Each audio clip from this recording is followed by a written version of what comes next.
বন্ধ হয়ে যাওয়া শিল্প ও সেবা খাতের প্রতিষ্ঠান চালু করতে 20,000 কোটি টাকার একটি প্রাক অর্থায়ন স্কিম গঠন করেছে সরকার। ব্যাংকগুলোর উদ্ধৃত তহবিল থেকে তারল্য সহায়তার মাধ্যমে বন্ধ প্রতিষ্ঠানগুলোকে ফের চালু করায় এই স্কিমের লক্ষ্য। এই তহবিল সরকারের আগে ঘোষিত 60,000 কোটি টাকার উৎপাদন ও কর্মসংস্থান পুনরুজ্জীবন প্রণোদনা প্যাকেজের অংশ।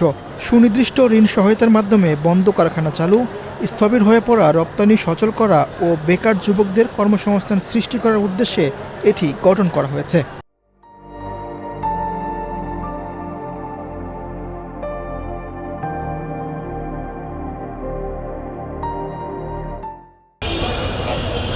এ তহবিল থেকে ঋণখেলাপি, অর্থ পাচার ও জালিয়াতি ও আগে ঋণের অর্থ ব্যবহার করেছে এমন প্রতিষ্ঠান ঋণ নিতে পারবে না। এই স্কিমের আওতায় ব্যাংকগুলো বাংলাদেশ ব্যাংকে 4% হারে সুদ পরিশোধ করবে, আর গ্রাহক পর্যায়ে ঋণের সর্বোচ্চ হার 7% নির্ধারণ করা হয়েছে। ঋণ বিতরণের প্রথম 6 মাস সুদ পরিশোধে ছাড় থাকবে। এরপর থেকে সুদ আদায় ও পরিশোধ কার্যক্রম শুরু হবে। একক কোনো প্রতিষ্ঠান বা গ্রুপের অনুকূলে এই স্কিমের আওতায় ঋণের পরিমাণ 200 কোটি টাকার বেশি হবে না। প্রতিটি ঋণের মেয়াদ হবে সর্বোচ্চ 1 বছর। তবে তহবিল প্রাপ্যতা ও সন্তোষজনক লেনদেনের ভিত্তিতে ঋণ নবায়নের সুযোগ থাকবে।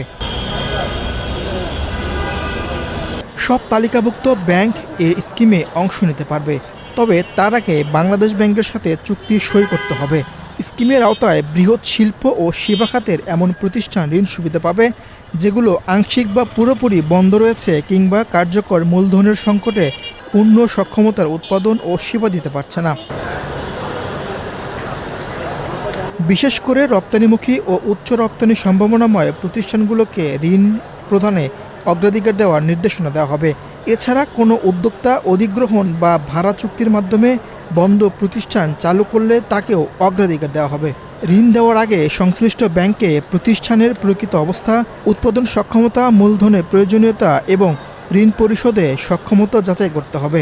ব্যবস্থাপনা ব্যর্থতা, প্রযুক্তিগত অদক্ষতা বা বিপণন সমস্যার কারণে ক্ষতিগ্রস্ত প্রতিষ্ঠানের ক্ষেত্রে কেবল কার্যকর মূলধনের ঘাটতি পূরণের জন্য এই ঋণ ব্যবহার করা যাবে না। উৎপাদন ও কার্যক্রম পরিচালনার সক্ষমতা প্রমাণে এফবিসিসিআই, বিজিএমইএ, বিকেএমইএ সংশ্লিষ্ট বাণিজ্য সংগঠনের প্রত্যয়নপত্র থাকতে হবে। তবে প্রয়োজন হলে ব্যাংক নিজস্ব তদন্তের ভিত্তিতে ঋণ অনুমোদন করতে পারবে।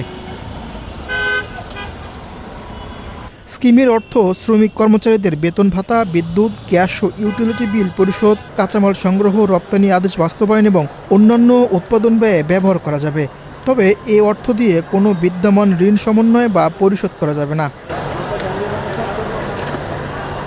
ঋণের অপব্যবহার, মিথ্যা তথ্য প্রদান, জালিয়াতি, অনিয়ম বা খেলাপির ঘটনা ঘটলে সংশ্লিষ্ট ঋণ গৃহীতার তথ্য সরকারের সংশ্লিষ্ট সংস্থার কাছে পাঠানো যাবে এবং আইনগত ব্যবস্থার পাশাপাশি অন্যান্য শাস্তিমূলক ব্যবস্থাও নেওয়া হবে। কোনো ব্যাংক কর্মকর্তা বা কর্মচারীর সম্পৃক্ততা পাওয়া গেলে তাদের বিরুদ্ধে প্রয়োজনীয় প্রশাসনিক ব্যবস্থা নিতে হবে। মীর হোসেন সরকার, বাংলাদেশ প্রতিদিন।